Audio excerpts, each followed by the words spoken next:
With me I have Dr. Uri Davis, a leading academic and human rights activist, who is also one of the first people of Jewish origin to be elected to the Revolutionary Council of Fatah, a movement once dominated by the Palestinian Liberation Organization president, Yasser Arafat. Dr. Davis, thank you very much for joining us here on RT. You describe yourself as an anti-Zionist Palestinian Hebrew. Why then live in Israel? You would be aware that there was a small constituency inside the white community in South Africa that broke away from the values of apartheid and crossed the political boundary and joined the ANC in various capacities. There is a voice of one's conscience, and people who cross the political boundary the way I did with reference to the PLO, their voice of conscience may be a bit more emphatic than the voice of conscience of other people.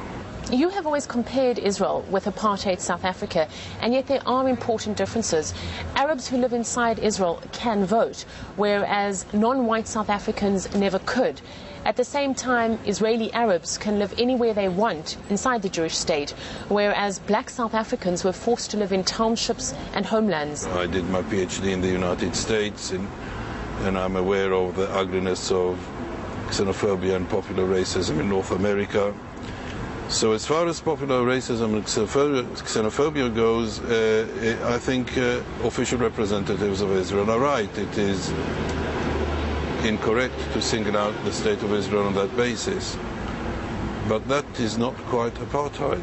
Apartheid is racism regulated through acts of parliament and enforced through the law enforcement instruments of the state. So there is a formal overlap in terms of the legal system, and the legal system is exactly the element that differs or differentiates apartheid systems from other systems. There is also a serious overlap with the end result of the system. In South Africa, to my information, about 87% of the territory of the apartheid republic was designated in law for whites only. The apartheid divide in law being between white and non-white. In Israel, pre-67 Israel within the lines known as the Green Lines, the Armistice Lines of 1949, 93%, not 87, 93% are designated in law for Jews only. The apartheid divide in law being between Jew and non-Jew. Another important difference is that Palestinian Arabs are represented in the Knesset, the Israeli parliament, and they also have full access to the Supreme Court. You never had that in South Africa, where non-white South Africans had access to the government and the legal system. 5 million Palestinian Arab refugees today have the right to Israel citizenship, and their citizenship rights have been nullified under the absentee property law of 1950. So against 5 million people whose citizenship has been nullified, you've got 1.5 million people who have the right to vote. I suggest to you that, as far as Israeli apartheid is concerned, an effective instrument in suggesting that the state of Israel is not an apartheid state, or to be more precise, falsely suggesting that the state of Israel is not an apartheid state, but the only democracy in the Middle East. You support the notion of a Jewish state, and you've actually said that you want to suggest to your colleagues in Fatah that there's nothing to fear in that whole notion. But many of them would argue that a Jewish state, by definition, is a racist concept. So why then do you support it? Given my strategic political perspective, a solution on the basis of all UN resolution, there is no way that I can deny the legitimacy of the idea of the Jewish state. What I resist is the Zionist interpretation of that idea. It means that its borders are 1947 borders and not 1967 and beyond. It means that it's a binational state. UN Resolution 181 actually draws the planks of a democratic constitution for the Jewish state and the Arab state. It means economic union among three components.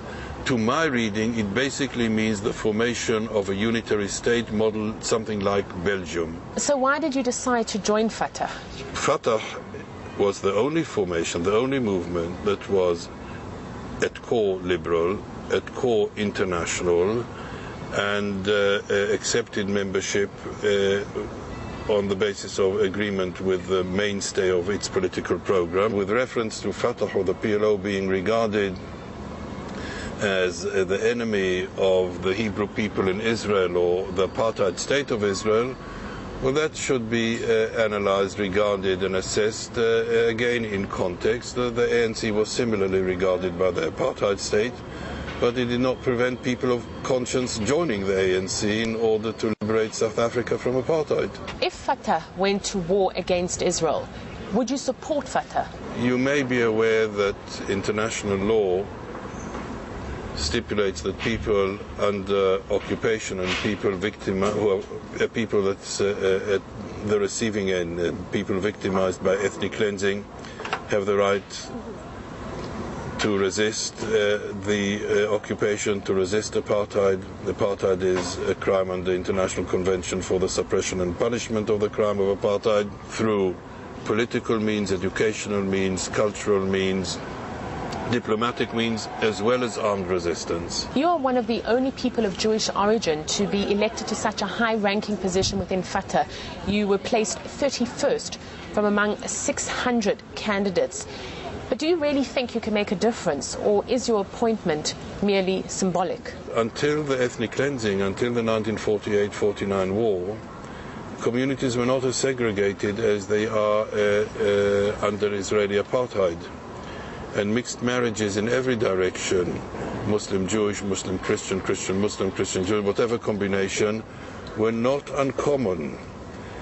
There are quite a few members of Fatah movement, including Revolutionary Council and Central Committee, who are of Jewish origin, namely have a parent or a grandparent classified under Orthodox Jewish law as Jews. It may be that I'm the first person of Jewish origin and European origin that's been elected to the Revolutionary Council. You've used the term ethnic cleansing several times in the interview, referring, of course, to the War of Independence in 1948 when Israel was established.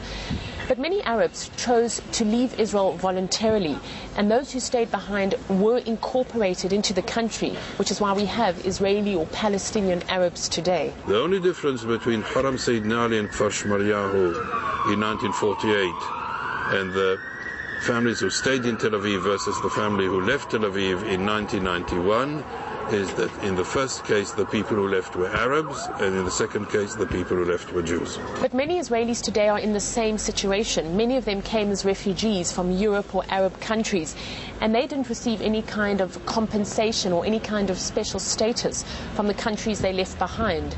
So why should the Palestinians?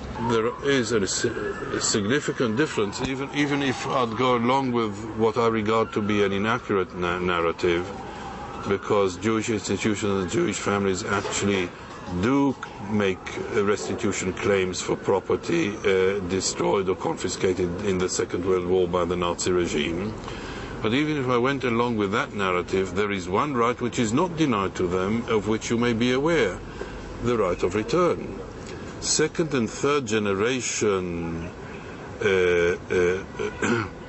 men and women who were born to refugees, Jewish refugees of the Second World War, refugees who arrived in Israel or arrived in Palestine before the State of Israel was established, are queuing before the embassies of Germany, Poland, Hungary, etc., reconstituting their citizenship rights and getting their European passports. But Jews from Arab countries are not receiving compensation. You don't know that they're not, because they're not claiming their property rights. I know their citizenship rights.